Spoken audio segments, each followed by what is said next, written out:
ইংৰাজীত letter marks কেনেকৈ পাবা? বহুতো ছাত্ৰ ছাত্ৰীৰ হায়াৰ ছেকেণ্ডেৰী ছেকেণ্ড ইয়াৰৰ ফাইনেল এক্সামত ইংৰাজীত লেটাৰ পোৱাৰ আশা, কিন্তু অলপ ভুলৰ কাৰণে বহুতো ছাত্ৰ ছাত্ৰীয়ে ইংৰাজীত কিন্তু লেটাৰ মাৰ্কছ নাপায়। চ' আজিৰ ভিডিঅ'ত মই তোমালোকক 5টা এনেধৰণৰ টিপছ দিম। এই টিপছ কেইটা ফ'ল' কৰিলে তোমালোকে ইংৰাজীত আৰামছে লেটাৰ মাৰ্কছ পাবা। Tips number 1, impress the examiner. প্ৰথম 20-30 মাৰ্কছৰ কুৱেশ্যনৰ যি এনচাৰ লিখিবা, সেই এনচাৰখিনি যাতে তোমাৰ নিখুঁত থাকে, একুৰেট, যিখিনি তোমাৰ পুৰা মুখস্থ আছে, য'ত কোনো ভুলে নাই। এইখিনি কুৱেশ্যন চোৱাৰ পিছত এক্সামিনাৰৰ পুৰা ইমপ্ৰেছ হৈ যাব। আৰু তেতিয়া পিছৰ এনচাৰত যদি তোমাৰ অলপ ভুলো থাকে, ক'ৰবাত স্পেলিং ভুল বা অলপ কটাকটি হৈছে, তথাপি কিন্তু তুমি ভাল মাৰ্ক পাবা।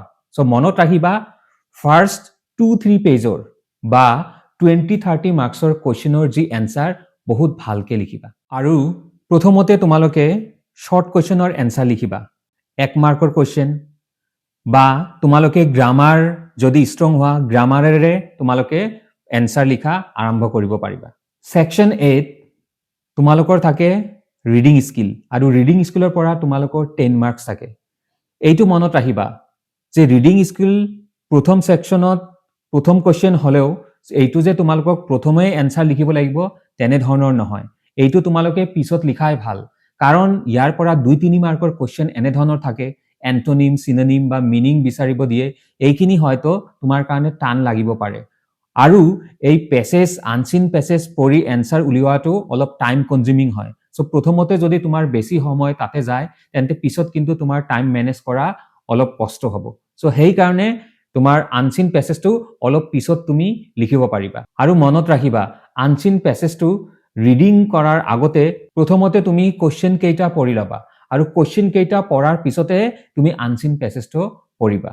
আৰু মনত ৰাখিবা, এনচাৰ তুমি টু দ্য পইণ্ট আৰু শ্বৰ্ট এনচাৰ লিখিবা। তাতে গোটেই পেৰাগ্ৰাফ তোমালোকক তুলি দিব নালাগে। Section B, advance writing skills, আৰু ইয়াতে আছে তোমালোকৰ 25 মাৰ্কছ। আৰু এইটো তোমালোকৰ ডিচাইডিং ফেক্টৰ হ'ব যে তুমি ইংৰাজীত লেটাৰ পাবা নে নাই।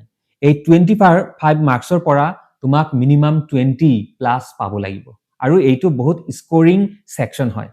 ইয়াতে তোমাক 5 মাৰ্কৰ নটিচ বা পোষ্টাৰ বা এডভাৰ্টিজমেণ্ট দিয়ে, আৰু ইয়াতে কিন্তু 5 মাৰ্কৰ ভিতৰত 5 মাৰ্ক পোৱা একদম ইজি।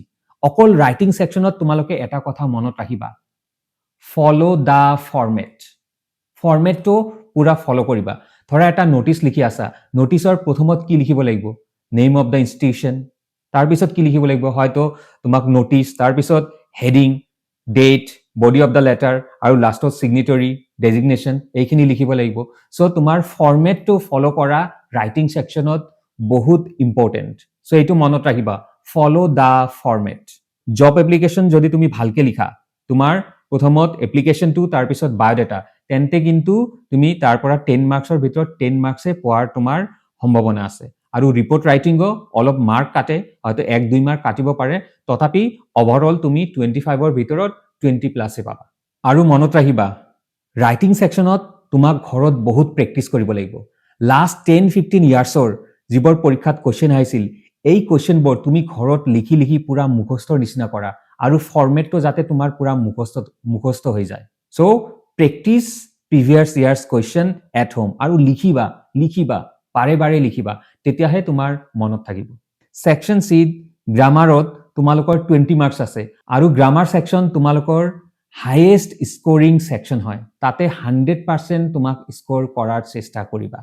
আৰু গ্ৰামাৰত একদম ইজি, তোমাৰ tense, voice change, preposition, narration, এইবোৰ পুৰা পৰীক্ষাত কিন্তু কমন পোৱা যায়।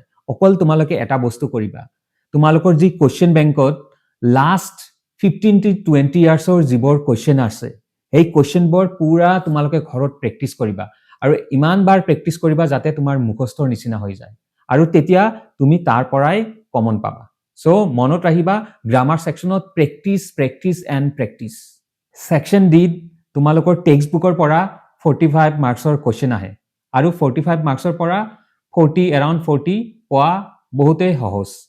তাতে তোমালোকৰ যেনেকুৱা প্ৰচত 1 মাৰ্কৰ কুৱেশ্যন আছে, এইবোৰ তুমি আৰামছে পাবা। এটা ষ্টেঞ্জা তোমালোকৰ কবিতাৰ পৰা তুলি দিয়া হ'ব, এইখিনি ইজিয়ে দিয়ে, তাৰ পৰা লিখিব পাৰিবা। 2 মাৰ্কছৰ কুৱেশ্যন দিয়ে প্ৰ'জ আৰু পয়েট্ৰিৰ পৰা, এইখিনিও আৰামছে কমন পোৱা যায়। অকল তোমালোকে এটা বস্তু কৰিবা, কুৱেশ্যন বেংকৰ পৰা প্ৰিভিয়াছ ইয়াৰ্ছৰ যিবোৰ কুৱেশ্যন আছে এইবোৰ ঘৰত পুৰা ৰিভাইজ কৰিবা, পঢ়ি মুখস্থ কৰি দিবা আৰু তাৰ পৰাই তোমালোকে কমন পাবা। আৰু ইয়াতে এটা বস্তু মনত ৰাখিবা, তোমালোকৰ প্ৰ'জ ছেকশ্যনৰ পৰা এটা দিয়ে তোমালোকৰ 5 মাৰ্কৰ কুৱেশ্যন আৰু ভিষ্টাছৰ পৰা এটা কুৱেশ্যন আছে 7 মাৰ্কছৰ কুৱেশ্যন। এই 5 মাৰ্ক আৰু 7 মাৰ্কৰ কুৱেশ্যন তোমালোকে তোমালোকৰ এনচাৰৰ একদম লাষ্টৰ পিনে লিখিবা এনচাৰ শ্বীটত। প্ৰথমতে শ্বৰ্ট কুৱেশ্যনৰ এনচাৰ, 2 মাৰ্কছৰ এনচাৰ বা তোমাৰ ৰাইটিং ছেকশ্যনৰ এনচাৰ, তাৰপিছত লাষ্টতহে তুমি 5 মাৰ্ক আৰু 7 মাৰ্কৰ তুমি এনচাৰখিনি এটেম্প্ট কৰিবা। Last but not the least, মনত ৰাখিবা তোমাৰ হেণ্ডৰাইটিং যাতে নিট এণ্ড ক্লিন হয় আৰু তুমি যাতে মাৰ্জিন মেইনটেইন কৰা আৰু তোমাৰ এনচাৰ কটাকটি নকৰিবা। আৰু এটা ইম্পৰ্টেণ্ট কথা মনত ৰাখিবা, টাইম মেনেজমেণ্ট। টাইম মেনেজমেণ্টৰ কাৰণে কিন্তু বহু ছাত্ৰ ছাত্ৰীয়ে কুৱেশ্যনৰ এনচাৰ জনা স্বত্তেও পৰীক্ষাত কিন্তু অল এনচাৰ কৰিব নোৱাৰে, কাৰণ সময় নাপায়। চ' ভালদৰে তোমালোকে টাইম মেনেজমেণ্ট কৰিবা। আৰু লেটাৰ পোৱাৰ কাৰণে আন এটা important tips, attempt all the questions. পৰীক্ষাত সব কুৱেশ্যনৰ এনচাৰ লিখি আহিবা, কোনো কুৱেশ্যনৰ এনচাৰ বাদ দি কিন্তু তুমি নাহিবা। দুটা এটা কুৱেশ্যনৰ এনচাৰ হয়তো তোমাৰ মুখস্থ নাই, তুমি নাজানা, তথাপি বনাই হ'লেও লিখি থৈ আহিবা। 100 মাৰ্কছৰে তুমি এনচাৰ কৰিবাই কৰিবা। আৰু লাষ্টত এটা কথা মনত ৰাখিবা, তোমাৰ এনচাৰ শ্বীট ছাবমিট কৰাৰ আগতে তুমি 5-10 মিনিট ৰিভাইজ কৰিবা। আশা কৰোঁ এইকেইটা টিপছ ফ'ল' কৰিলে তোমালোকে ইজিলি ইংৰাজীত লেটাৰ মাৰ্কছ পাবা। So I wish you all the best for your upcoming final exam. Thank you.